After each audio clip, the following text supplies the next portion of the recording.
All right, let's talk about vaping. There's a ton of information and misinformation out there, making it all pretty confusing.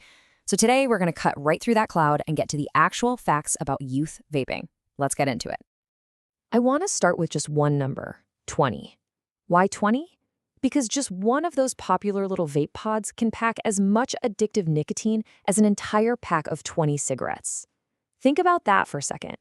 That is a massive dose of a seriously addictive drug, and it's usually hidden inside some kind of sweet, candy-like flavor. So what is actually happening when someone vapes?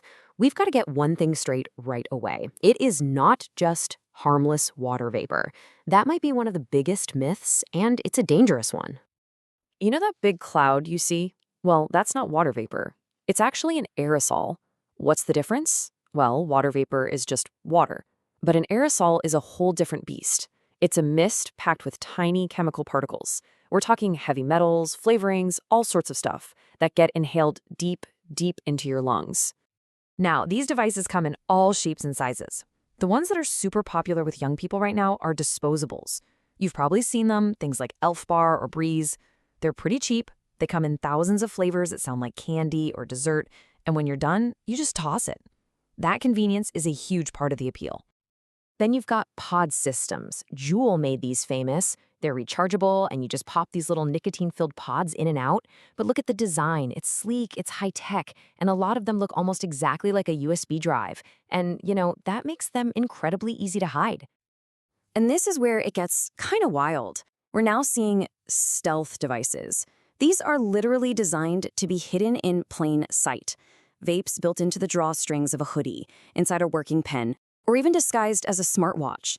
The whole point of these is to be used without parents or teachers having any idea. Okay, so why is all this so incredibly dangerous, especially for young people? Well, it really all comes down to what happens when a powerful drug like nicotine hits a brain that's still under construction.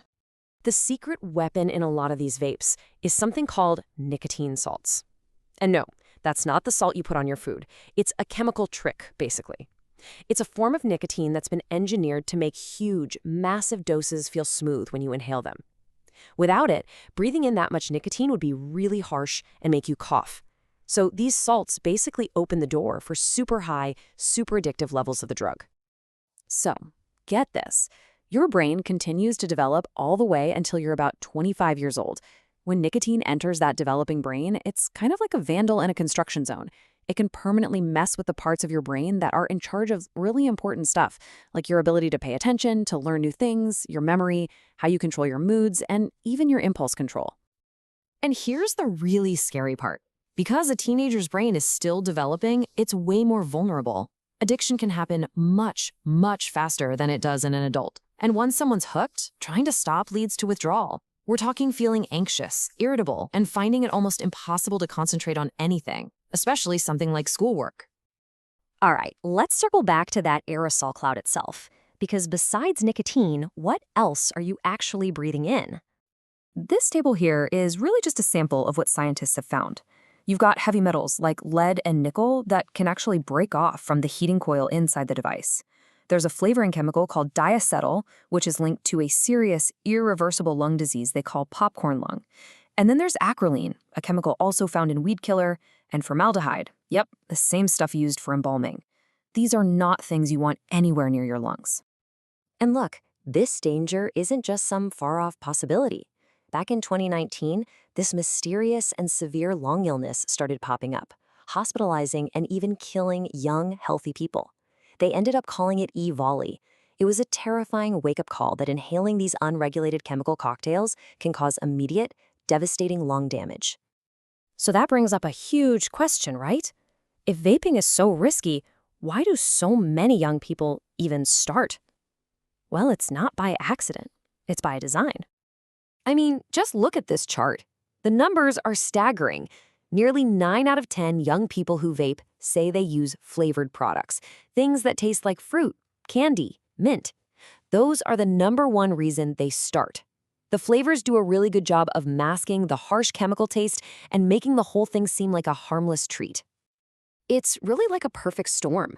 You've got the sweet flavors, you've got the pressure from seeing friends and influencers do it on social media, you've got simple curiosity, and then you have this huge, dangerous misconception that it's basically safe. All these things work together to pull young people in. And of course, the marketing machine backs it all up. The ads and social media campaigns are all designed to make vaping look fun, cool, and modern. They use those sleek, high-tech designs and link their products to social status and rebellion. Honestly, they're using the exact same playbook the old tobacco companies used for decades to hook a whole new generation. Okay, this brings us to what might be the single most important idea in this entire explainer. How should a young person really think about the risk of vaping? You will hear people say all the time that vaping is safer than smoking. And look, for a 50-year-old who has been smoking 2 packs a day for decades and can't quit, maybe that's true. But for a young person, that is the completely wrong comparison. Since most teens have never smoked, the real comparison isn't vaping versus smoking, it's vaping versus nothing.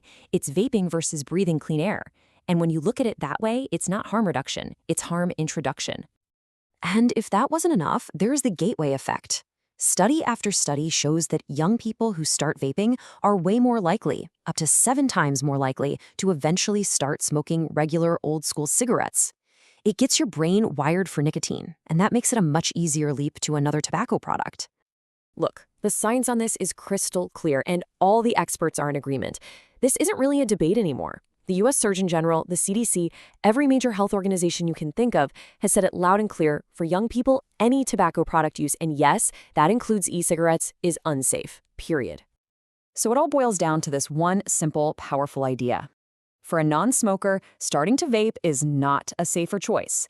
It is choosing to introduce harm, addiction, and a whole list of dangerous chemicals into your body and your brain. So knowing all that, the only question left is, what choice are you going to make?